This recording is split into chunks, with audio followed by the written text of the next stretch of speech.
ಪಂಚರಾಷ್ಟ್ರಗಳ ಪ್ರವಾಸ ಆರಂಭಿಸಿದ ಪ್ರಧಾನಿ ಮೋದಿ ವಿಶೇಷ ವಿಮಾನದಲ್ಲಿ ಘಾನಾಕ್ಕೆ ಪ್ರಯಾಣ. ಬಿಗಿ ಭದ್ರತೆಯೊಂದಿಗೆ ಅಮರನಾಥ್ ಯಾತ್ರೆಗೆ ಚಾಲನೆ. ಜಮ್ಮು ಕಾಶ್ಮೀರ ರಾಷ್ಟ್ರೀಯ ಹೆದ್ದಾರಿ ಸೇರಿದಂತೆ ಹಲವು ಪ್ರದೇಶಗಳಲ್ಲಿ ಪೊಲೀಸ್ ಕಣ್ಗಾವಲು. ಉತ್ತರ ಭಾರತದಲ್ಲಿ ಮುಂದುವರೆದ ಮಳೆಯ ಅಬ್ಬರ. ಹಲವು ರಾಜ್ಯಗಳಲ್ಲಿ ಪ್ರವಾಹ ಪರಿಸ್ಥಿತಿ. ಅಪಾಯದ ಮಟ್ಟ ಮೀರಿ ಹರಿಯುತ್ತಿವೆ ನದಿಗಳು. ಭಾರತ ಇಂಗ್ಲೆಂಡ್ ಎರಡನೇ ಟೆಸ್ಟ್ ಆರಂಭ. ಟಾಸ್ ಗೆದ್ದ ಇಂಗ್ಲೆಂಡ್ ಫೀಲ್ಡಿಂಗ್ ಆಯ್ಕೆ.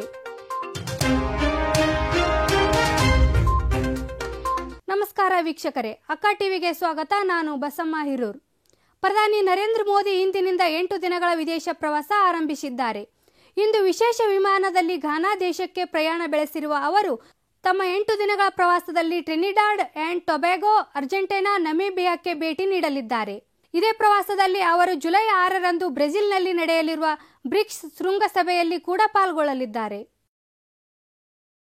ವಿಜಯಪುರದ ಮಹಿಳಾ ವಿವಿಯಲ್ಲಿ ನೂತನವಾಗಿ ನಿರ್ಮಿಸಲಾದ ವಸತಿ ನಿಲಯವನ್ನು ಶಾಸಕ ಬಸನಗೌಡ ಪಾಟೀಲ್ ಯತ್ನಾಳ್ ಉದ್ಘಾಟಿಸಿದರು.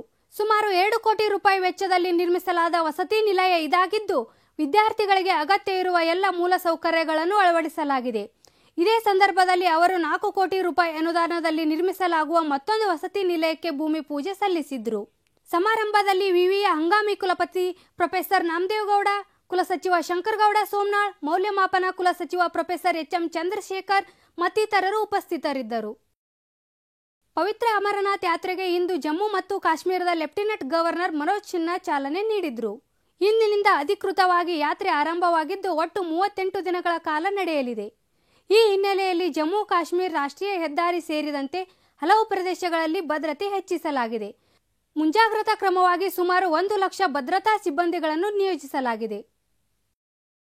ರೈಲ್ವೆ ಸೇವೆಗಳನ್ನು ಸರಳಗೊಳಿಸಲು ಭಾರತೀಯ ರೈಲ್ವೆ ನೂತನ ಮೊಬೈಲ್ ಆ್ಯಪ್ ಬಿಡುಗಡೆ ಮಾಡಿದೆ. ಒನ್ ರೈಲ್ ಎಂಬ ಹೆಸರಿನ ಈ ಆ್ಯಪ್ ವಿವಿಧ ರೈಲ್ವೆ ಸೇವೆಗಳನ್ನು ಒಂದೇ ಪ್ಲಾಟ್ಫಾರ್ಮ್ನಲ್ಲಿ ನೀಡುವ ಉದ್ದೇಶದಿಂದ ನಿರ್ಮಿಸಲಾಗಿದೆ. ರೈಲ್ವೆ ಸಚಿವ ಅಶ್ವಿನಿ ವೈಷ್ಣವ್ ಈ ಆ್ಯಪ್ಗೆ ಚಾಲನೆ ನೀಡಿದ್ದು, ಪ್ಲೇಸ್ಟೋರ್ ಅಥವಾ ಆ್ಯಪ್ ಸ್ಟೋರ್ನಿಂದ ಡೌನ್ಲೋಡ್ ಮಾಡಬಹುದಾಗಿದೆ. ಭಾರತ ಇಂಗ್ಲೆಂಡ್ ನಡುವಿನ 2ನೇ ಟೆಸ್ಟ್ ಪಂದ್ಯ ಬರ್ಮಿಂಗ್ ಹ್ಯಾಮ್ನಲ್ಲಿ ಆರಂಭವಾಗಿದೆ. ಟಾಸ್ ಗೆದ್ದು ಇಂಗ್ಲೆಂಡ್ ಫೀಲ್ಡಿಂಗ್ ಆಯ್ಕೆ ಮಾಡಿಕೊಂಡಿದೆ.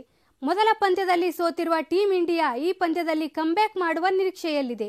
ಇನ್ನು ಭಾರತ ತಂಡದಲ್ಲಿ 3 ಬದಲಾವಣೆಗಳನ್ನು ಮಾಡಲಾಗಿದ್ದು, ನಿತೀಶ್ ಕುಮಾರ್ ರೆಡ್ಡಿ, ವಾಷಿಂಗ್ಟನ್ ಸುಂದರ್ ಹಾಗೂ ಆಕಾಶ್ ದೀಪ್ ತಂಡದಲ್ಲಿ ಸ್ಥಾನ ಪಡೆದುಕೊಂಡಿದ್ದಾರೆ. ನಿರಂತರವಾಗಿ ಸುರಿಯುತ್ತಿರುವ ಭಾರೀ ಮಳೆಗೆ ಉತ್ತರ ಭಾರತದ ರಾಜ್ಯಗಳು ಅಕ್ಷರಶಃ ತತ್ತರಿಸಿ ಹೋಗಿವೆ. ಹಿಮಾಚಲ ಪ್ರದೇಶದಲ್ಲಿ ಮೇಘ ಸ್ಫೋಟ ಸಂಭವಿಸಿದ್ದು ಅಪಾರ ಹಾನಿ ಉಂಟಾಗಿದೆ. ಉತ್ತರಾಖಂಡ, ಉತ್ತರ ಪ್ರದೇಶ, ಪಂಜಾಬ್, ಹರಿಯಾಣ ರಾಜ್ಯಗಳಲ್ಲಿ ಪ್ರವಾಹದಿಂದ ಅನೇಕ ರಸ್ತೆಗಳು ಜಲಾವೃತಗೊಂಡಿದ್ದು ವಾಹನ ಸಂಚಾರ ಅಸ್ತವ್ಯಸ್ತವಾಗಿದೆ. ಇನ್ನು ಪ್ರವಾಹದಿಂದಾಗಿ ಹಲವು ಸೇತುವೆಗಳು ಕುಸಿಯುವ ಆತಂಕ ಎದುರಾಗಿದೆ.